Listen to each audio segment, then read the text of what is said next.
আমি আজকে একটা মাছের চপ বানাবো, পেঁয়াজ ভাজি। আমি কিন্তু এই চপ দেখিয়ে দিয়েছি আগেও, কাতলা মাছের চপ।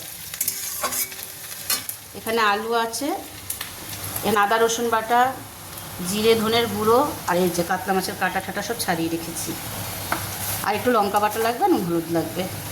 আমি সব মশলাগুলো কিন্তু দিয়ে দিয়েছি, দিয়ে কষাচ্ছি। মশলা কষে গেছে, আমি এবার মাছগুলো দিয়ে দিলাম। মাছগুলো কিন্তু সেদ্ধ করে আমি কাঁটা ছাড়িয়েছি। মাছটা এরকমভাবে একটু মশলার সাথে মিশিয়ে নিয়েছি। এবার আমি আলুগুলো দিয়ে দেবো, সেদ্ধ করা আলুগুলো। এখানে আমি দুটো ডিম নিয়ে নিয়েছি, একটু গোলমরিচের গুঁড়ো দিয়ে দেবো, দিয়ে একটু ফেটিয়ে নেবো। কোটটা কিন্তু পুরো রেডি, এবার আমি ফেলি। এই যে হাতে একটু তেল মাখিয়ে, এই দেখুন আমি এখন একটা লম্বা শেপে করে নিচ্ছি। এই দেখুন আমি অনেকগুলো বানিয়ে নিয়েছি একটা লম্বা শেপে। এখানে বিস্কুটের গুঁড়ো আছে, আর এখানে ডিম আছে। এবার আমি একটা একটা করে ডিমে দেবো একবার, দিয়ে তারপরে বিস্কুটের গুঁড়ো।